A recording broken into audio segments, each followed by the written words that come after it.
Hello, നമ്മളിതാ വീട്ടിലത്തെ വാസമൊക്കെ മതിയാക്കി നമ്മൾ ഭർത്താവിൻ്റെ വീട്ടിലോട്ട് പോവാണ് കേട്ടോ. അപ്പോൾ വെക്കേഷനൊക്കെ കഴിഞ്ഞ് പോവാണ്. അപ്പോൾ അതിന് മുന്നേ എന്ത് ചെയ്തു, മട്ടൻ ബിരിയാണി ഓർഡർ ചെയ്തു കേട്ടോ. സൊമാറ്റോന്ന് ആദ്യമായിട്ടാണ് നമ്മൾ ഇങ്ങനൊരു സംഭവം ഓർഡറൊക്കെ ചെയ്യണത്. കാരണം എന്താ വെച്ചാൽ നമ്മൾ എന്തെങ്കിലും കഴിക്കാൻ ആഗ്രഹം തോന്നി വീട്ടിൽ തന്നെ ഉണ്ടാക്കി കഴിക്കുകയാണ് പതിവ്. അപ്പോൾ ഇത് നമ്മളിങ്ങനെ ചെയ്തിട്ടില്ല. അപ്പോൾ എന്തായാലും ചേച്ചിയുടെ മോനെ എല്ലാവരും ഉണ്ടല്ലോ, അപ്പോൾ അങ്ങനെ മേടിക്കാമെന്ന് വിചാരിച്ചു. നല്ല സൂപ്പർ ടേസ്റ്റ് ആയിരുന്നു കേട്ടോ. അലങ്കാർ റെസ്റ്റോറൻറ്റാണ് സംഭവം കൊണ്ടുവന്നത്. മട്ടൻ ബിരിയാണി ആയിരുന്നു. നല്ല ടേസ്റ്റ് ഉണ്ടായിരുന്നു. അമ്മയ്ക്കൊക്കെ ഭയങ്കര ഇഷ്ടമായി. അത് കഴിഞ്ഞിട്ട് നമ്മളിതാ വീട്ടിലോട്ട് സംഭവങ്ങളൊക്കെ പാക്ക് ചെയ്തു. അതിന് മുന്നേ ഇവിടെ ചേച്ചിയുടെ മോനും ഇവൾക്കും കൂടിയിട്ട് റോട്ടിൽ നിന്ന് ഒരു ഞണ്ടിനെ കണ്ടായിരുന്നു. അതിനിടയ്ക്ക് അവനെ കണ്ണ് തെറ്റിയപ്പോൾ അത് അങ്ങോട്ട് പോയി. പിന്നെ തിരിച്ച് വന്നപ്പോഴേക്കും ആ ഞണ്ടിനെ കിട്ടിയിട്ടോ. ആ ഞണ്ടിനെ കിട്ടിയിട്ട് എന്ത് ചെയ്തു, അവന് പേടിയാണ് കുപ്പിയിലൊക്കെ ആക്കാനായിട്ട്. അവന് കൊണ്ടുപോകാനാണ്. എൻ്റെ അമ്മ തന്നെയാണ് കുപ്പിയിലേക്ക് ആക്കി കൊടുത്തത് കേട്ടോ.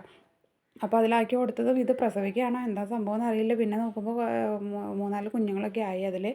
അപ്പോൾ ഇതാ അവനെയും കൊണ്ടുപോവാണ് ഞങ്ങൾ. ഓട്ടോ വന്നു, ഓട്ടോയിൽ കയറി അവനവിടെ ഇറക്കി.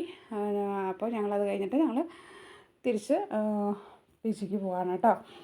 അപ്പോൾ നല്ല മഴയൊക്കെ ഉണ്ടായിരുന്നു. നമ്മൾ ഓട്ടോറിക്ഷ കയറിയപ്പോൾ മഴ കുറഞ്ഞു. വണ്ടി കൊണ്ടുവന്നിട്ടുണ്ടായിരുന്നില്ല. അപ്പോൾ ഇതായിരുന്നു അതിൻ്റെ വിശേഷം. Tata bye bye.